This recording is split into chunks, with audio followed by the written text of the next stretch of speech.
Well, the title says it all, really. I'm going to go through ESPN's new Phantom Draft. I'm going to have a look at the differing opinions that we're all going to have and react to what I am seeing. And I want you to keep in mind, guys, that this isn't a case of, oh, they're different to mine, therefore they're wrong. I don't act like I'm 100% right. I'm not going to act like someone else is 100% wrong. I really like the differings of opinions. And you should also, I hope, checking out guys like Pommy and Oz, my man, whether it's True Footy, Dylan Alexander, these kind of guys, and more that are putting out their own mock draft stuff. If you're interested in draft stuff, go check out differing opinions, help create your own, and have some fun with it. We are allowed to disagree. Now, let's see how this goes. I'm going to assume Willem Dersma's number one. Jasper's got his intros here. I'm not trying to be rude here, Jasper. I just want to get to your picks, mate. Yes, you should absolutely read the intro if you're interested, but for the purposes of this video, I'm not. Willem Dersma is going to be first. I kind of don't really need to read anything about Dersma. I think we just know this is happening. Yeah, well, there you go. Just about the only sure thing 3 weeks out from night one is Dersma being the first name off the board. I agree. It's pretty simple. Absolutely. I'm going to kind of ignore the tweets as well, but if you do want to check out Jasper's Twitter, if you haven't already, as I right-click instead of left-click, and I'm clicking away from things and all that. Jasper's Twitter is there. There we go. I'm going to do this properly now. I'm a professional. Okay, so Duff Tytler second. I mean, I had Sullivan Roby as a difference, but CDT makes sense. What's weird, though, is that, and maybe it's because West Coast are like, we still want to field calls on this pick. If we feel like we can get a fleecing, for example, then we would listen to that. You know, could you get Richmond or Essendon are probably the two most likely to bite here. Could you get them to do that? But I'm just not hearing enough about CDT as their guy. I heard on SEN WA, now this was a while ago, that maybe the answer is not an 18-year-old ruckman. So, again, I understand it. It's something I have done plenty of times. If it's not CDT, it's Dyson Sharp. If it's not Dyson Sharp, it is Sullivan Roby, who I had in mind. So we'll see how that goes. Again, I understand it. And, we've got an in the mix here. Fielded calls from Essendon to get up the board. They're not getting up for CDT, I don't think. I think they'd be getting up for Sullivan Roby, if I'm being completely honest with you. But we'll see how that goes. If Duff Tytler isn't the one, then Sullivan Roby and Dyson Sharp come into calculations in that order. Well, there you go. Look at me go. Basically 3 for 3. I'm calling it that. But yes, he had a really good VFL debut, as you can see there. Let's keep going. The bid for Patterson and then Hewland, that makes sense. I think had Hewland first. I don't think it really matters. They're both going to Gold Coast anyway, and I'm sure Annabelle will be around this spot as well. I think the reason, and I kind of agree with this, maybe. In fact, I probably don't, to be honest. But Richmond doing the bid here instead of West Coast, I think they would rather Patterson if for some strange reason Gold Coast said no. They're not going to, but if they did and Richmond went, we want one of them, they'd probably want the little bit taller, maybe better athletic profile in Dylan versus Zeke, a little bit smaller, quicker. So that makes sense, given that it's 3 or 4. I'm not really too concerned with the bids, especially with the big 4 up the top, so that's absolutely fine. But I suspect Annabelle is going to be here. Means the Swans will need to maximise points. They'd be able to match the 37-26, but have Bo Adensell, Kobe Coulson, and Jai Murray to account for as well. Well, if you watched my video to the end, which I hope you did, they didn't accept Jai Murray as one of the selections, as Sydney didn't do with Joel Cochran, and I feel like there was another one as well. Was it Gold Coast who bid on Cooper Bell? Was he a Sydney Academy kid? I think he might have been. So that makes sense. North Melbourne and Essendon can bundle capital, give the Suns more points at this mark. That's fair, given trades aren't accounted for. Smart man, Jasper. Pre-draft picks 15 and 18 are absorbed in this. That makes sense. That's all well and good. But I like them. I'm assuming this is going to be Annabelle then, or we're pretty close to that. No, Richmond, Xavier Taylor. Okay. Talent-wise, I'm with you. Fit-wise, yeah, interesting. He's destined to graduate further afield at some point. Is he? Now, I'm going to assume that Jasper's got some connections to clubs and recruiters here who, of course, have got bigger ideas than I have for players. Duh. Destined is a big call, especially considering the best bit of Xavier, in my opinion, is his ability to play back shoulder. You've got Vlosten, you've got Broad, you just drafted Luke Traynor. Now, at 191 centimetres, he's not going to be taking the spot of a Ben Miller or Noah Bolter, for example. Yeah, Interesting. Winger? If they took him there, I didn't really have Xavier Taylor in my Richmond production, but again, it's not about me. Sam Grill, very much higher than I had him, which I know some people took exception to. That's fine. Boasting the best athletic profile in the crop. Yes, athletic ability is not everything, and I'm not saying that he just doesn't have anything else, by the way, but I do understand the notion of we want footballers that are good athletes, maybe not athletes that are decent footballers. I don't know which of those Grill is. We haven't seen him at AFL level yet. A little bit unfair that I'm pigeonholing him here.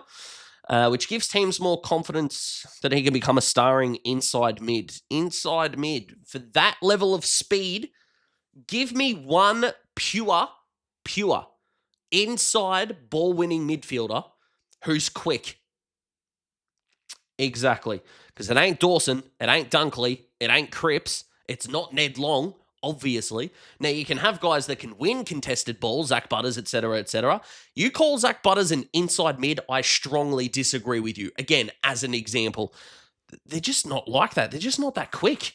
I'd rather have someone look at Grill as a Finn Callahan than they would as an inside midfielder, but sure. Grill's placing on club draft boards is wide from 5 to 15, so it can't be that ridiculous that I had him at 18, surely. Jesus. That hold him in high regard, and it would no longer be a surprise to see his name read out here. Well, that's fair. In the mix, the phone will ring at this election, and the Tigers will be listening.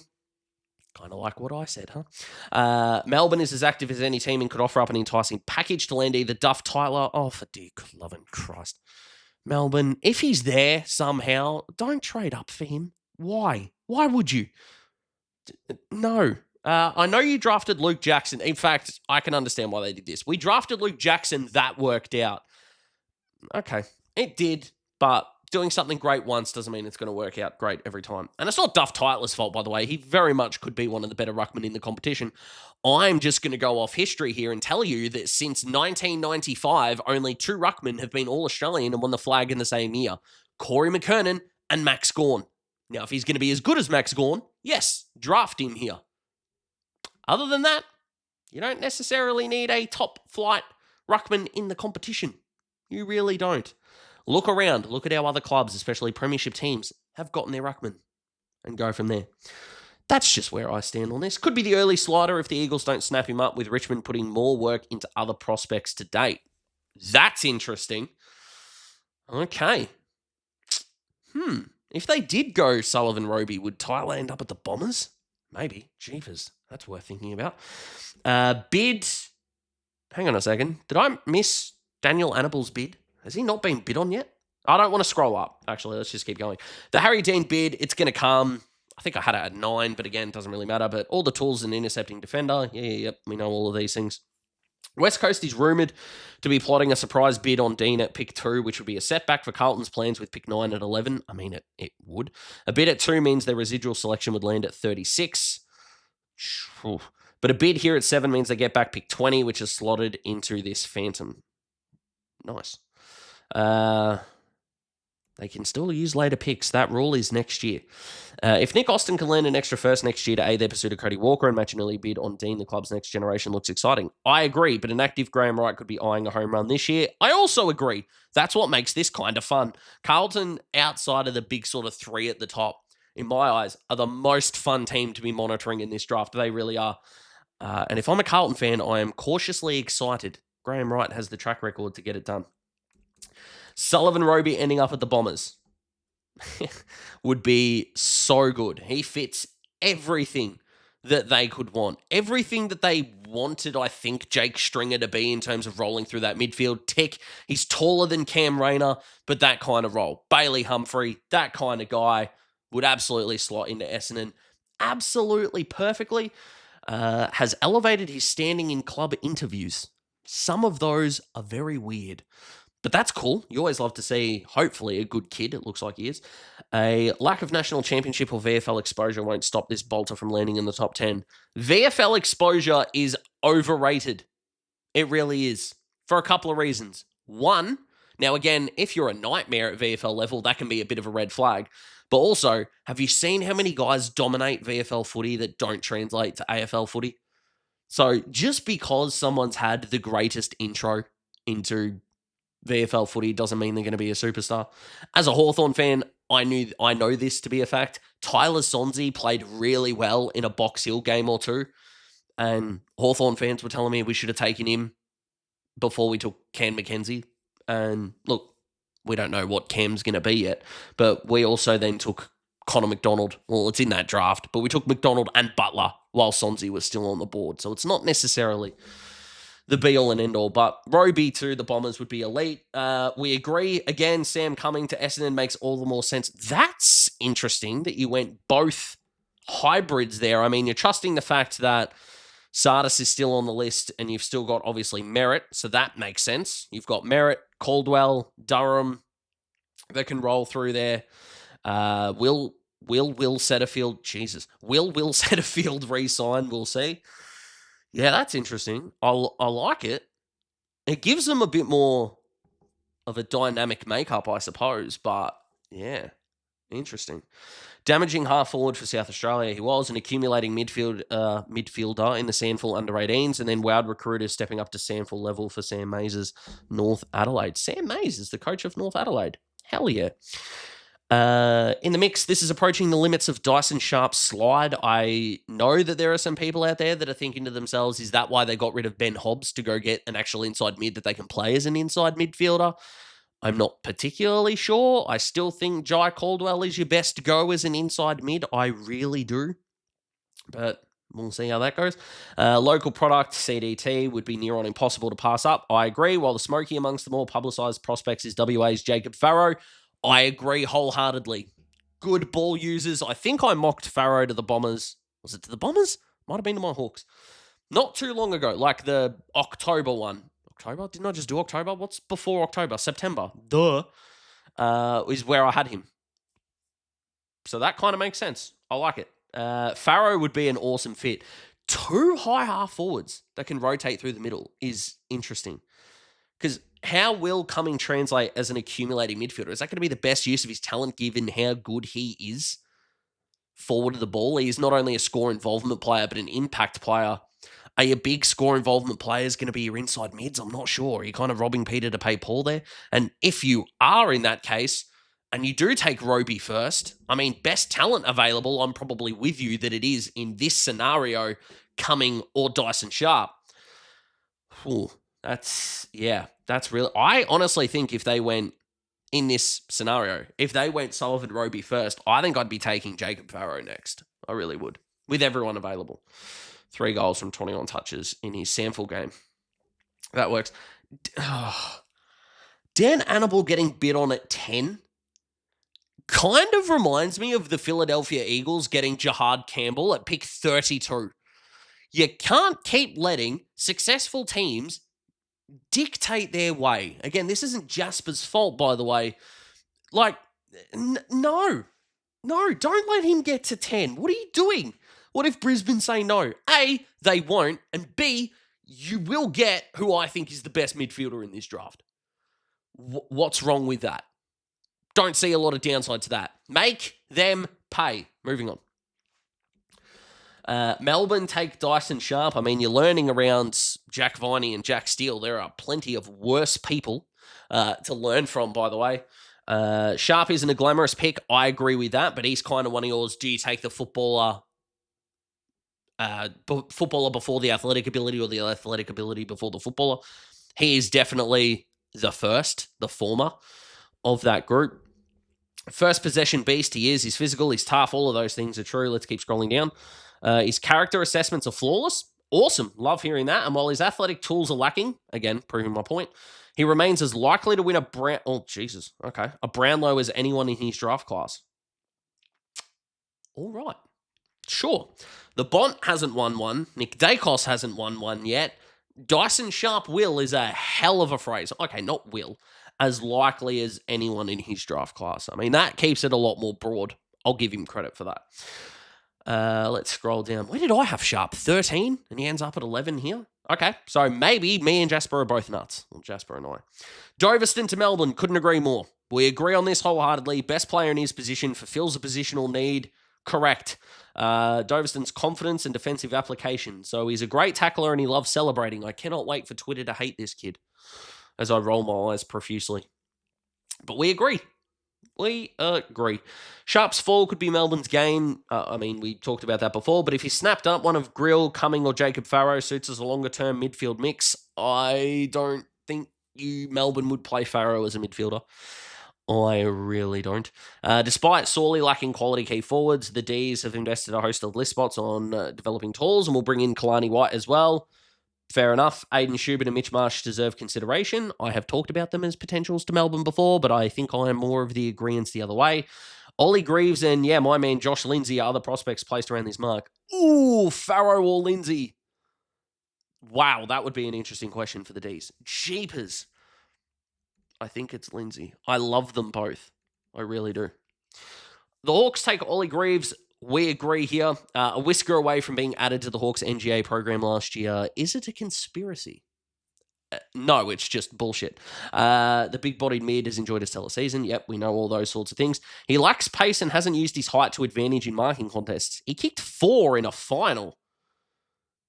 Come on, Jasper. Use his height to advantage. I mean, he's not kicking 4 because he's walking small, but offers elite ball winning as an inside midfielder coupled with scoreboard impact on the outside. He reads as like a taller Jai Newcomb, I think, more so, a lot. But, I mean, what's wrong with that? Especially if you get better ability forward of the ball. Given in 2-3 years' time, if Will Day's fully fit, fully functional, he'll help the Hawks that way. Will wouldn't have to be at every centre bounce, I should say. Ollie wouldn't either in this regard. You're still going to be able to rotate Ward. We'll see what McKenzie becomes. Connor McDonald's apparently going to be training with the midfielders. I want Josh Weddle to be a midfielder as well. Would work beautifully. Mark McKenzie may not be inclined to rely solely on his box hill depth. Greaves could play a significant role next year, but Lindsay's wicket. Oh, yeah. Josh Lindsay's still on the board here. Holy moly. Josh Lindsay to the Hawks makes me very happy. Jacob Farrow would still be on the board. And look, the Hawks just want good ball users, no matter where we could put them. Both of them work beautifully. Doveston with Nick Watson, I mean, sounds good again in theory. And I know I got it wrong with Watson when I was like, we just traded for Ginnivan as well. But you add in the fact that there's Watson, Ginnivan, McDonald, whatever you think about his midfield role next year, Dylan Moore, Sam Butler, who is around the mark as well. Bringing Doveston in would be ballsy. I agree with that. I'm not sure whether I'd go with it, though. I no doubt he's there, but we move on. GWS, Aiden Schubert. I mean, I would have had Sam Grill here if I actually did my mock draft properly. I get the Schubert thing because it's like Hogan and who? And you might think Jake Riccardi, you might think Callum Brown as sort of your two options because I know Aaron Cadman exists. I should have included him in that first question. But considering that you're going to be able to get Schubert as dominant as he can be in the air, as good as he can be as a secondary ruck option, that works in a really good way. I like this a lot, actually. It makes more sense than you think. And the Giants, they might, in my opinion, want to trade up if there's a guy they love more. Absolutely. Sam Cumming would be a brilliant get. It really would. Maybe another outside player would work. Given the fact that in this draft, Josh Lindsay is still on the... Where the hell is Josh Lindsay going to go? I don't know. But I get the mix around it. A look at life without Jesse Hogan was a reality check after Aaron Cadman. Okay, so we just agree on that. Lovely. Mitch Marsh is another to fit the billing here. Farrow's name has been mentioned as this selection. I sort of agree with that. The only reason why Farrow or Lindsay would work in a big way is if they actually made Lockie Ash a midfielder as well, or your Jack Sinclair halfback midfielder piece that can fly through the contest. Because the chip around some meters gained, how effective are they kind of thing with Lockie Ash is just, it's not great. It just needs improvement. Farrow to West Coast, I love in every which way. There's every chance that Farrow isn't available at this point. I don't think I had him available at this point, which is why I went with Dyson Sharp here. But a glut of suitors ahead of the Eagles, and his stock has steadily risen to the fringes of the top 10. I agree. I've talked about him a lot as well. The top WA prospect to a WA club is an easy tip. It is, but it would require Farrow making it to the Eagles first. Well, duh. And also, would that mean that Tom McCarthy would have to play through the middle? Now, outside of McCarthy, they don't have a lot of quality movement. I think my Ryan Marich is West Coast's James Sicily call is officially dead, to be perfectly honest with you, so I don't mind that. Mitch Marsh is a natural fit out west and maybe in more demand if Duff Tytler isn't chosen at pick 2. Fair. I mean, if Schubert is still there, that would make sense to pair with Shanahan and Archer Reed. Although, do you want 2 forward rucks in your side? I'm not particularly sure. Matt Clark to investigate a move up the board with Carlton or Hawthorn in order to lock in a third high-end prospect. Love that idea, by the way, especially for the Hawks, in order to try and get something. What the hell would West Coast offer up? They're not giving up their first. I mean, I'd like them to, but they're not going to. Lindsay to the Bulldogs. Okay. I mean, I get it. I don't like it. Again, it feels annoyingly good that Josh Lindsay ends up here. So that sucks. In terms of the Bulldogs, it's not what they need. I wonder, I really do. Is it worth doing because you didn't land one in the trade period, but you've still got Jed Buslinger on the list as well? Is Blake Threadgold the go here? Oscar Taylor, who I think is still a go. Harley Barker, nice. Best available in this Phantom, but Rivals have linked the Dogs to Lockie Doverson, which makes complete sense. I also had the Bulldogs taking Latrell Pickett in the second round for basically the same reason. If the Bulldogs could trade up and then land Doverson, that would be a win. Harley Barker on the outside makes a whole lot of sense for the Bulldogs as well. Don't mind this in the slightest. Lindsay would be an absolute steal here at 16, I think. And, there you go. Oscar Taylor mentioned. Just giggling at my comment section. Let's keep going. Adelaide, Mitch Marsh. It's not because he's South Australian, but does that mean Tyler Welsh is not very good? Because you've got Fogarty and Thilthorpe. Thilthorpe would be number 1 on the depth chart, by the way. But you've got Fogarty, you've got Thilthorpe, you've got Tex, and then once he goes, you've got Finbar, you've got Tyler Welsh. Then you want to add Mitch Marsh? Really? Interesting. I mean, I like his talent. I really do. As sort of that mid-hybrid forward. You're guilty. I got nothing wrong with Mitch Marsh's talent. The fit to me sounds strange. Harley Barker is on the Crows' radar. I think I've mocked that before. Would be tough to split. I don't think it's tough to split at all. I think Harley Barker would be the option there for the Crows in terms of fit. The upside of Javan Philippou through the midfield would be enticing, and this is where halfback burner Oscar Taylor's draft range ramps up. I don't think they need a halfback, to be honest with you. Because if I was the Crows, I would look at someone like Dane Zorko, for example, and go, who do we have that is a really good distributor of the footy, or could be if we gave him more uncontested opportunities, and we can cover him because we've got one of the best backlines in the league? Hello, Zach Taylor. Go give him that role. For mine, Josh Lindsay to the Bulldogs. Goodness gracious me. 18, Geelong, Javan Philippou. I mean, it kind of makes sense given the fact that he is kind of the unknown, I suppose, but a really good user on both sides of his body. Is nowhere near the finished product, but to develop into a damaging forward half midfielder, yeah, the Cats would be the best to go. In the mix, raw developable traits have been the mantra at Geelong. They absolutely have. Oscar Taylor would be a really good fit. Harley Baker and Ollie Dempsey there would scare the shit out of me, to be honest. Archie Ludowiecki, who I think I've mocked to Geelong earlier in the year. Lewis Emmett would kind of make sense. Rival clubs wouldn't want local boy Josh Lindsay to fall into the Cats' lap. No, you wouldn't. Oh, I would be so mad if Josh Lindsay ends up at the Geelong. Carlton, Harley Barker makes a lot of sense. Now, this is going to be that 20 pick that gets absorbed with a bid, or the Annabelle bid, which is why this went up. That makes sense. But hard-running wingman, Jesus, makes a lot of sense there. Strong marking, incisive ball use. Ollie Hollands, Blake Acres, these haven't really worked out as wing types. This makes a lot of sense. I understand it fully. Again, in this iteration of the mock draft, I probably agree. Trying to think of who would be remaining on the list off the top of my head, but yes, he'd be rehabbing for the first half of the season. Carlton have done this before. Brodie Kemp had an ACL before he got drafted, so they've got no qualms about doing this with a late teens pick in the slightest.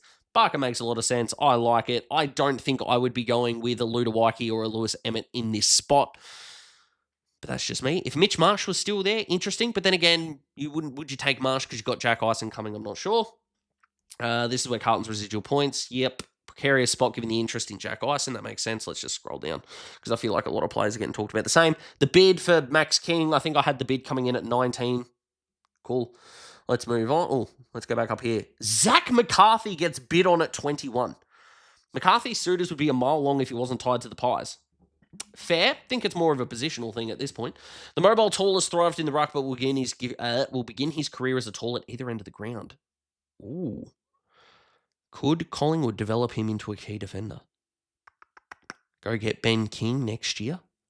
Oh, boy. His best play may well become behind the ball. Oh, there you go. Maybe I should just read the friggin' thing. Interesting. Freo take Blake Threadgold. Full back. Interesting. Luke Ryan might be older than I think he is, but I think Luke Ryan's, 29, 30? Alex Pearce would be over 30. So you got Brennan Cox and Ollie Murphy, who we haven't seen yet. Hopefully he's still on Freo's list. Why is Freo's depth always the killer for me? I'm not sure. Now appears a first-round lock. Best on grand under 18s grand final. Did do that, to be fair. Look, if he is as high up, and I think I had Threadgold going to North in the second round, and I think highly of him, and Doverston's off the board, why would the Bulldogs not take him? But again, Buzzlinger. There you go. But anyway, I don't mind it. Fred Rodriguez is the best WA prospect on the board. That doesn't mean shit. Just have a good enough culture, a winning culture, and they won't want to leave. And I had Noah Hibbins-Hargreaves to the Dockers, so not too mad about that. The Bombers take Oscar Taylor. That makes sense. It really does. And I wonder if this means that they'd play an Andrew McGrath more through the midfield, because he looked good as a midfielder. It's where he should be, because he's not as bad of a back shoulder defender as a lot of people think he is. I think he just tries to do too much with ball in hand coming out of the defensive 50. You get away with that a shitload more coming out of a center clearance than you do out of a back pocket. So that makes a lot of sense for me for McGrath, to be honest. But the Bombers anticipating an Adam Swede bid around that range. I had mine a lot higher because clubs should be dicks. But the forward craft of Hibbins-Hargreaves, well, in this scenario, that wouldn't work because you're not taking Cumming, Roby, and Hibbins-Hargreaves, are you? I mean, you've got Kako and stuff all else forward of the ball. You're also going to get Hussein in. Oh, boy. Interesting. Cameron Nairn would be a decent shout as well. Hybrid forward. Maybe not. The Jack Ison bid comes in. Got no qualm with that at all. That Zach McCarthy one. The Adam Swede bid comes in. Cool. We go with that. Bo Wansall. Okay, so there's the 9. McCarthy was the one that I didn't really get. And so this means it's the last one. Is this another bid? Or have I got through all the bids? Hawthorn take Noah Hibbins-Hargreaves. Who do we take first? Ollie Greaves. So that actually makes a fair lick of sense, actually. I don't mind that at all. Hella inconsistent, if I'm being honest. But the fact that this bloke can go out and have 29 and kick 5 in a schoolboy game? Might have been under 18s game, actually, to be completely honest with you. But I don't mind it. Another centre forward threat. I know the Hawks have got a lot of those, but again, trades are going to be sort of discounted here. But I think the Hawks just go for best talent available, especially if we trade out from pick 10. It's hard not to say that he is this guy, that he is the best talent there on the board. Who have they got for in the mix for us? They could go tall with Emmett and Ludowiecki still on the board. Yeah, maybe, I suppose. Tom Burton has been a quiet achiever. I like Tommy Burton. I really do. While the latest of late boulders could be Rangers midfielder Sam Allen, whose ACL rupture hasn't put clubs off in the slightest. He was very close to making my top 40, Sam Allen. So close I forgot to put him in the honourable mentions list, and I don't actually think I put that graphic in my video at all. So a good amount of differences there, which I like. I like the reasoning for the majority of them, but hopefully this exercise really has shown that everyone's going to have different opinions about these things. And as long as the logic, I think, can make sense and is worthy of going with, I like it. I do like this mock draft. Do I suspect Jasper's going to get everything right? No. Do I suspect that mine has to be better because I put it out? No. These are just opinions and really fun. I'm really interested to see if his 9-bid prediction comes off, but overall, that is Jasper's mock draft. As a Hawthorn fan, Greaves and Noah Hibbins-Hargreaves with no trades. Reasonably happy with that. I really am. I do wonder if the Hawks go with a better ball user, but hey, we'll roll from there. But what do you guys think of this mock draft? Are you happy with it? Comment below. Let me know. Like the video if you like the video. Thank you very much for watching. Bye.